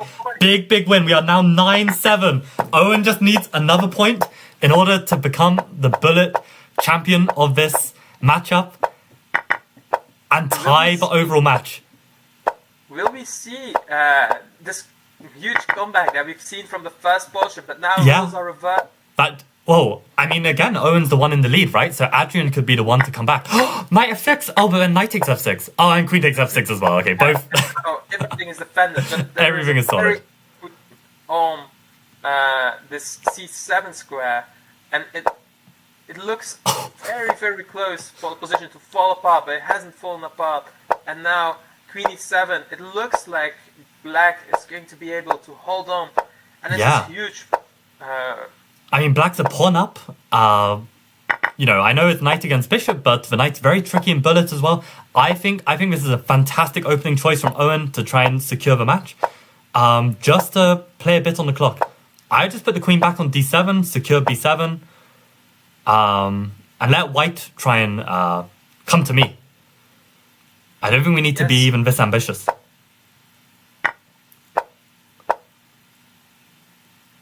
But that's not what these plays are about. They want to play the best moves in the position regardless of what's happening.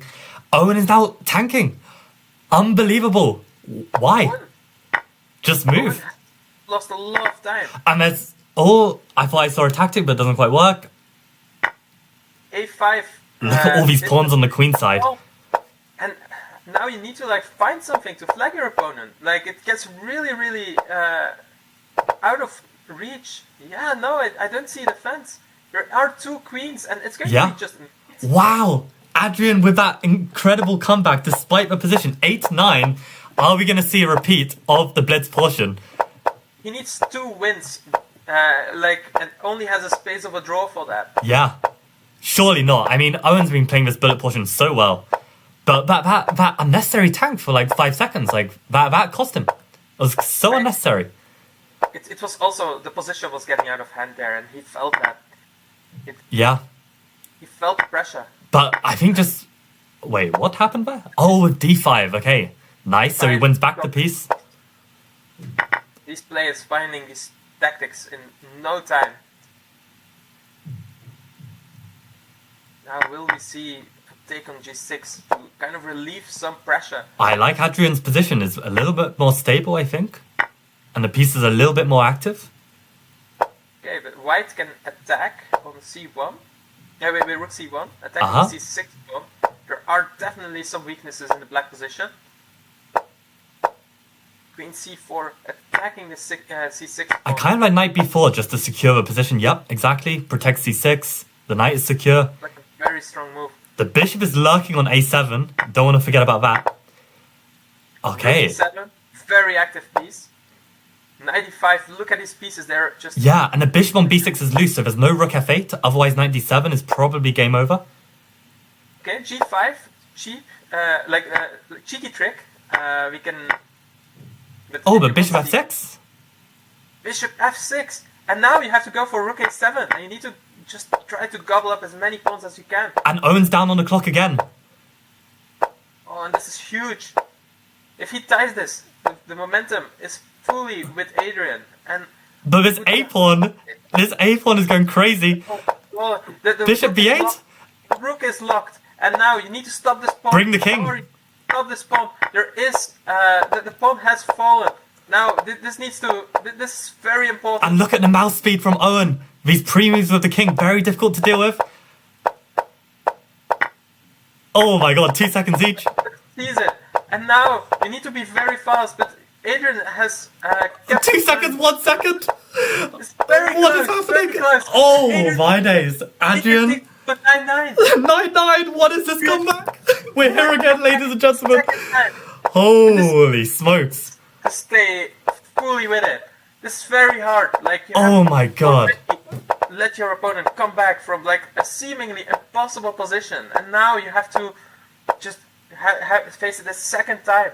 Yeah, this is going to be playing on Owen's mind, but I believe he's going to be locked in.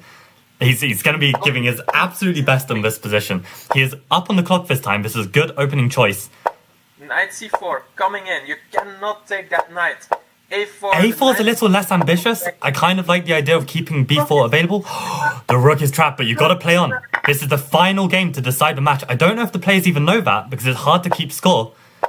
Yeah, I wonder if I'll have to text them to tell them that it's over. But oh my god, Adrian with these sharp plays. And knight f6, why wouldn't you just take the bishop? Get rid of that bishop defending. I think both players are, I don't know, feeling some nerves. I think knight f8 and it's really over. There are many reasons for nerves here. It's a very last game. This is the decider. And both sides, 30 seconds each. But that knight's going to be tricky if it can find a good square. Oh, but the h-file is going to open up. And that's why Owen is already running with his king. And this queen, it will go to e5.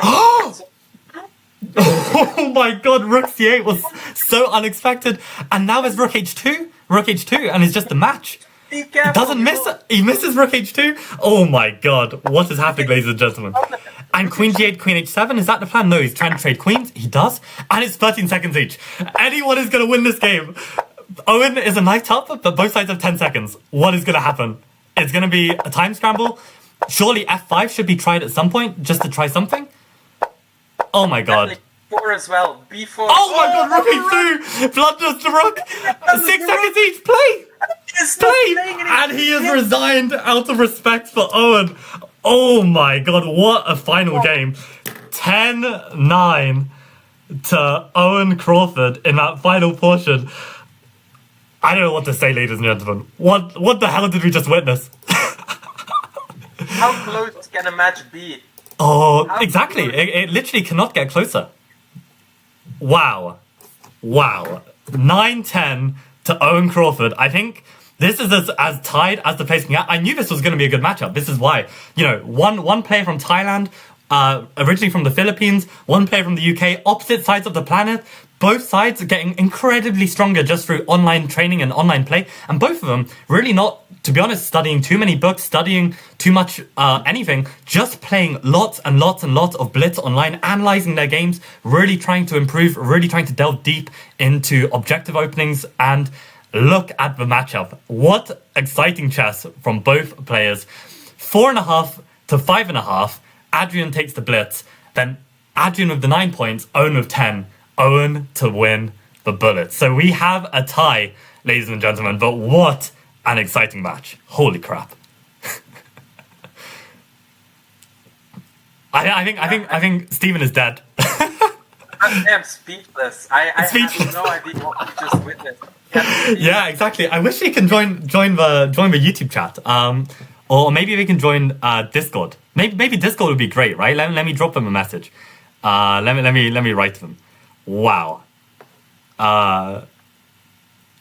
Also, we saw that both players were very versatile, like especially on the opening front. We've seen so many different openings, and it's very hard to master openings. Yeah, so many different styles, right? Level bullet. Yeah, and they're just rocking it out. I've dropped them a message. Owen says, "Sure, Discord is fine. Let me get Owen on Discord. Hope I don't reveal anything I don't want to reveal." So we're on Chess Lifestyle, and let me get rid of that. Okay, I'll click the starting scene. Let me get Owen set up, and then we'll work. Adrian says Discord doesn't work here in the UAE, so yeah, Owen is working in UAE right now. Google Meet works. Okay, should we get a Google Meet link? Let me get this sorted then. Okay, let me get some Google Meet link. I will send this on WhatsApp. I genuinely, the adrenaline has completely knocked me out. That was crazy. Let me just create a meeting. Oh wait, start a meeting. I wonder if the sound will be fine for Steven, or do you wanna join? Yeah, Steven, let's end the Discord and then you can join the Google Meet. I'll send it to you now. Perfect.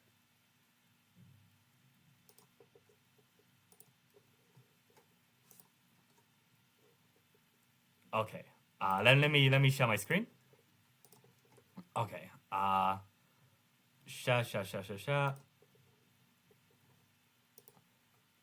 Do they just need the link? I don't use Google Meet. How do I invite people? I'm just completely in shock over what we just witnessed. That was just so much fun. So unbelievably fun. Yeah, I think I sent that. So okay, let me wait a sec. Let me open my WhatsApp again. One second, guys. 1 second. Hold up. Okay, no, I should just put this one on. Okay, that's best. Jesus Christ. Okay. Yeah, it's gonna send the link now. Okay, and these guys are saying just send the link. That's fine. So this should work. Did I send it on Discord as well? Okay, let's try that. Okay, that should work. Hopefully the players can join soon. I'm halfway through eating a pork pie. I couldn't even finish it in time. Yeah, let me admit Adrian first. Yo, Adrian, what a match! Yo, Michael. That was insane. Okay, let me add these guys too. Owen and Steven. Okay, welcome everyone. So I don't know if you guys knew Adrian and Owen, but I had my good friend Steven van den Buscher, candidate master, also commentating the match as well. One exciting match. Yeah. Like the throwing content and then almost doing it again. Oh, it was just so much fun. Let me change the overlay so people can see.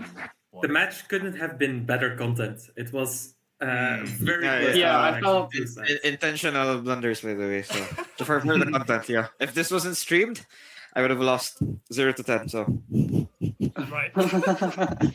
no, I mean, I think I was playing well for like the first few Blitz games, and then I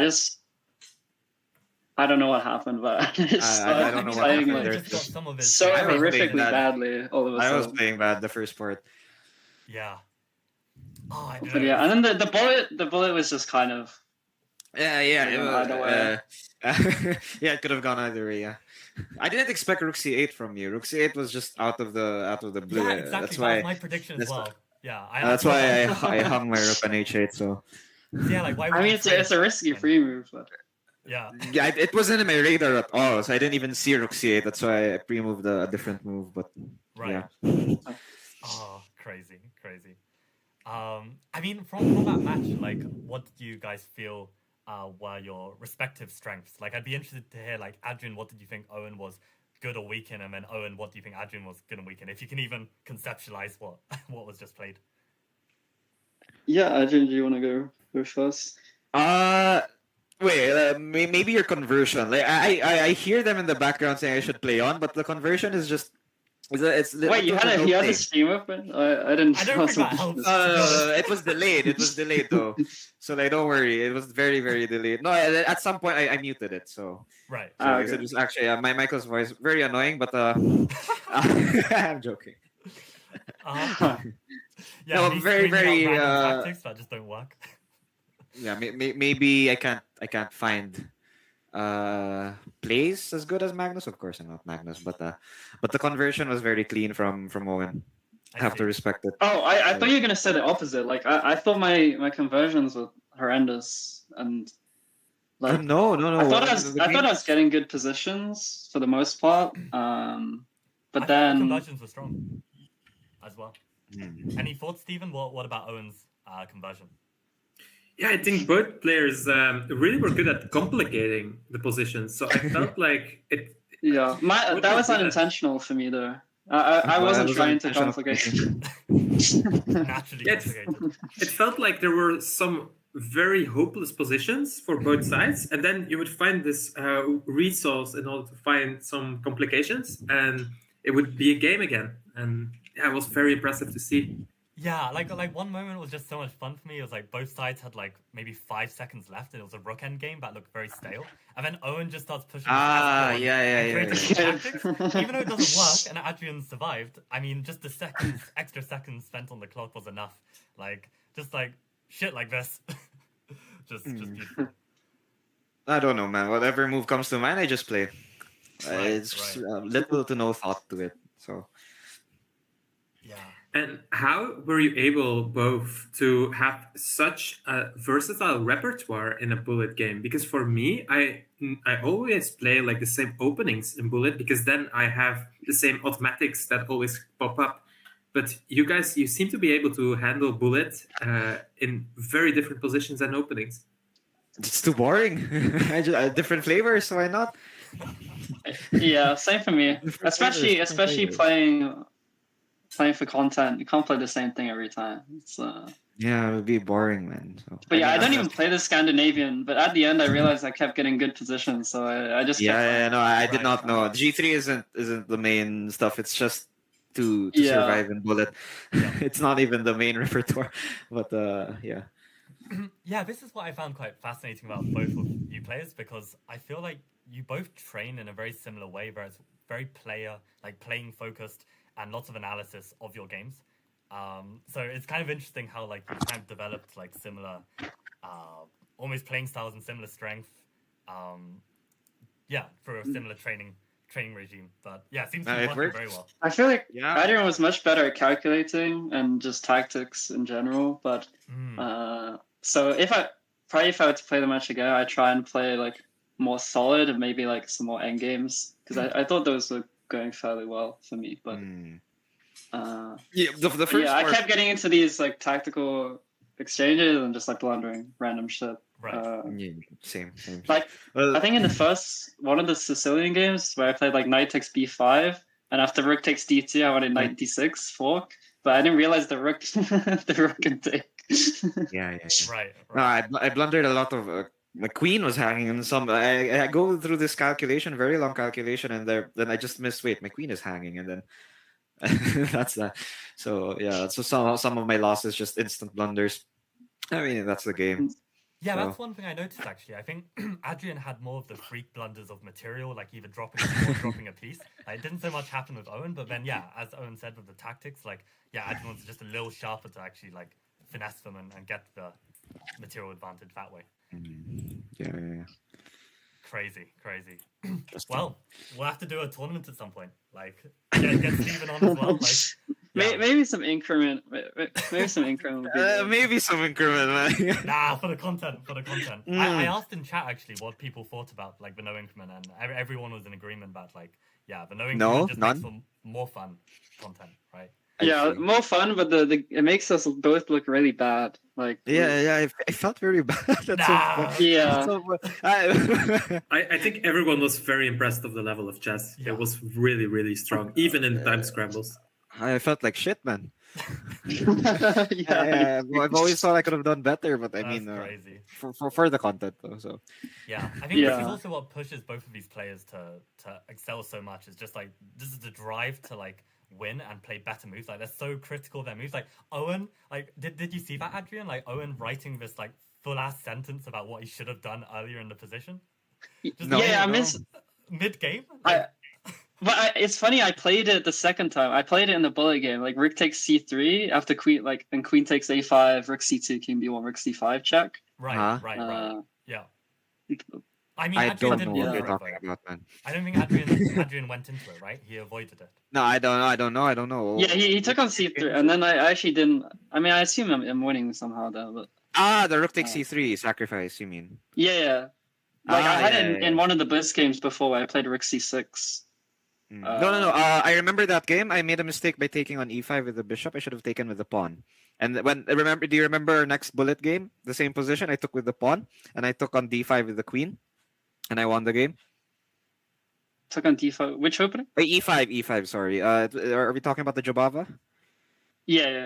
Yeah. Exactly. Oh, right. So- You told me the bit. Yeah. Yeah, I remember after taking bishop takes e5. I remember reviewing this because I'm also a degenerate. I took with the bishop, and then I knew it was bad because when the engine showed me otherwise, d takes e5 was better to fully remove the knight on f6, and d5 is hanging. So that's just very big difference between the two moves: pawn takes and bishop takes. So I applied it the next time. That's how So, it could be Adrian, you applied. said that Owen's conversions were pretty good. What would you say is like Yeah. the thing that Owen should work on for his chess?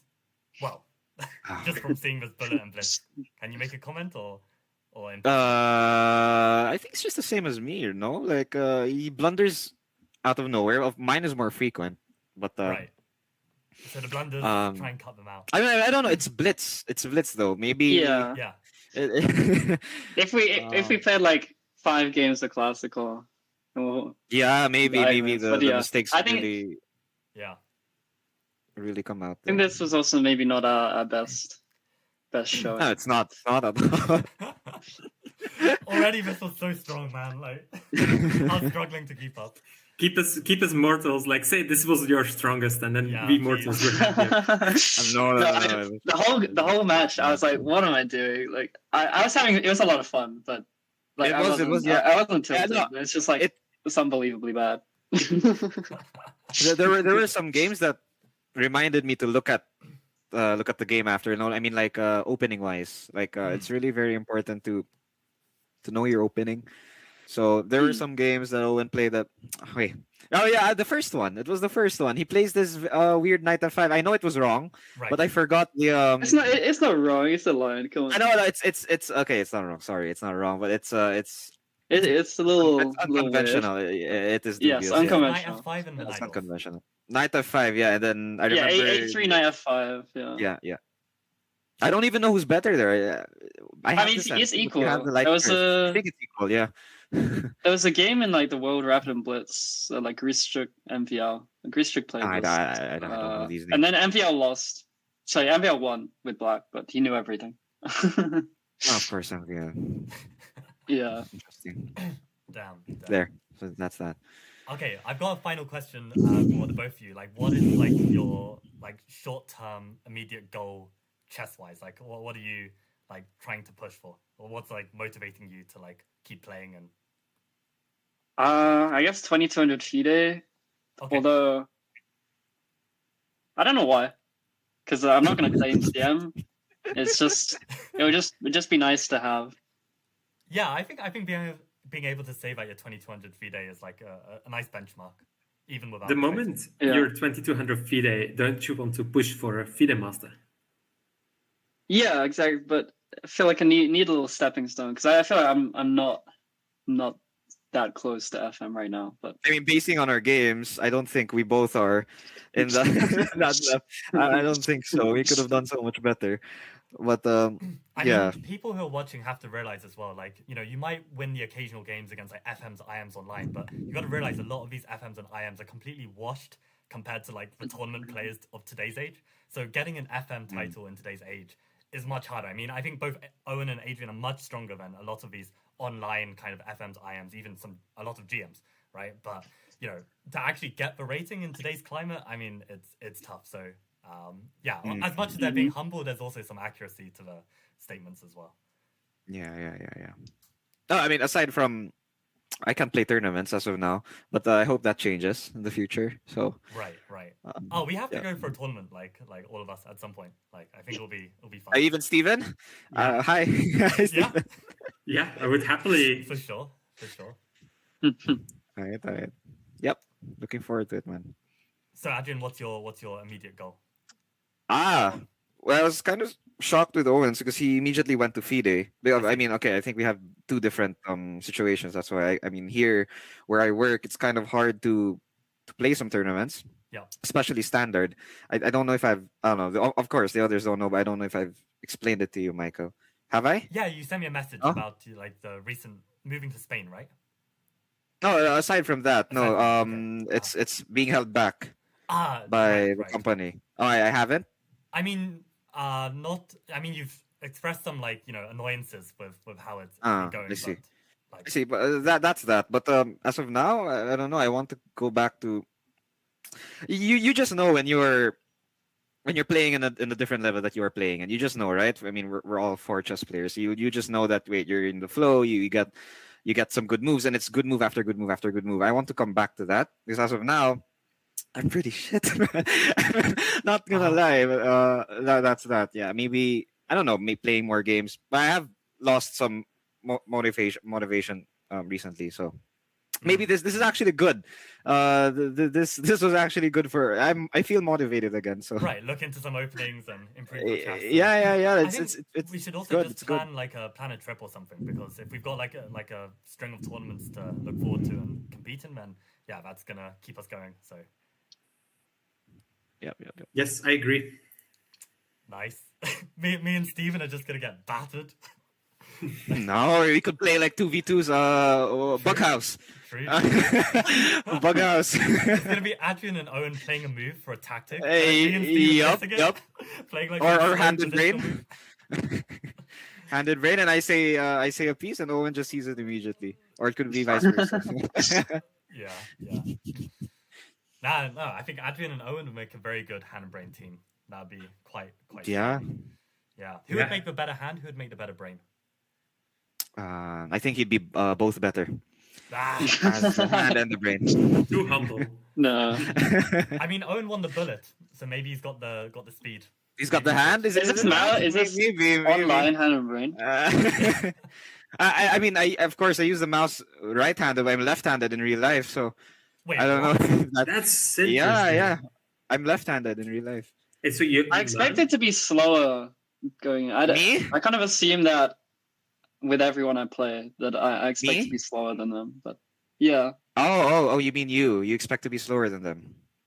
Yeah. No, there were some games I was really doubting myself. I was double guessing. Like, should I go here? But wait, what if I go here? I mean, it happens. So.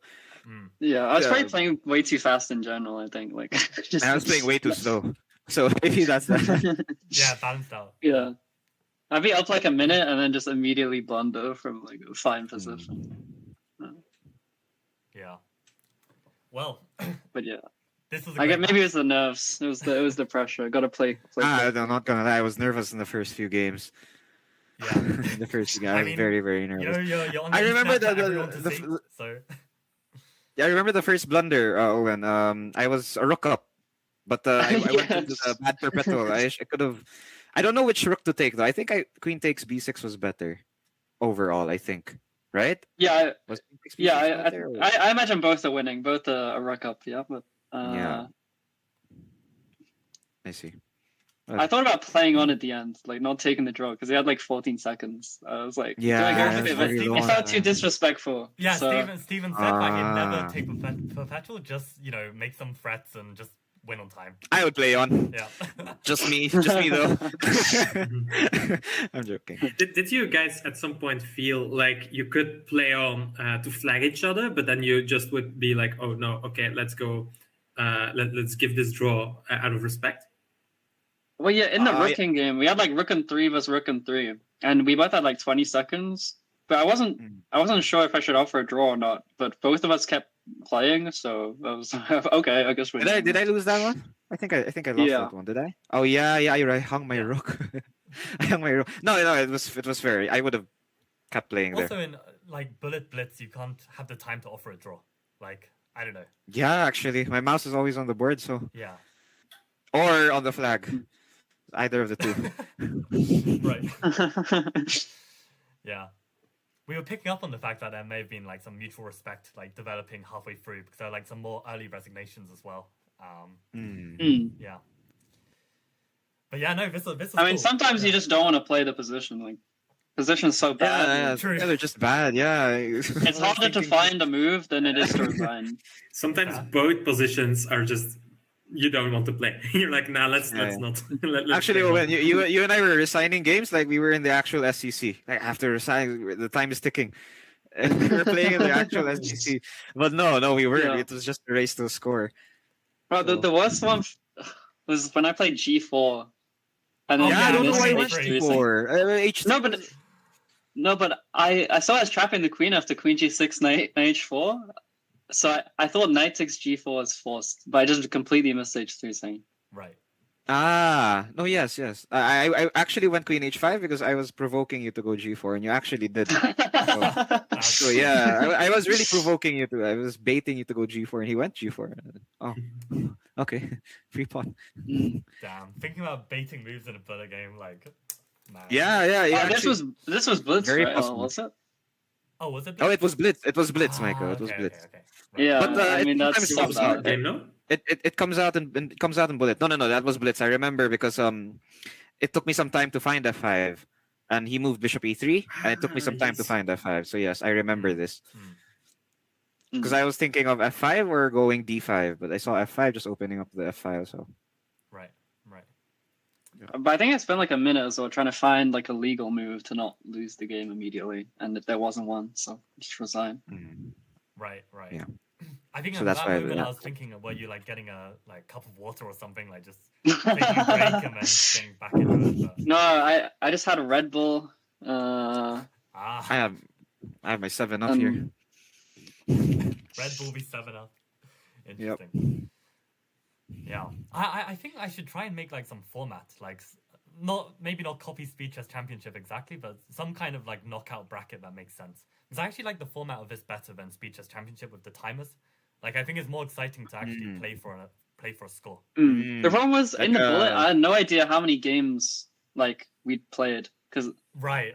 I was wondering, like, how would you know? Like, maybe I'll just drop you a message or something. Yeah, I think he stopped at 5 because it was 4-5. Yeah. And then I told him it's up to 10. I was like, okay. Oh, really? Okay. Yeah. But then also seeing the score because it combined with the blitz score. It combined, Right, it combined with the other. I had scores. to do some quick calculations, but I mean, Owen, you are the math major, so we expect. Yeah, but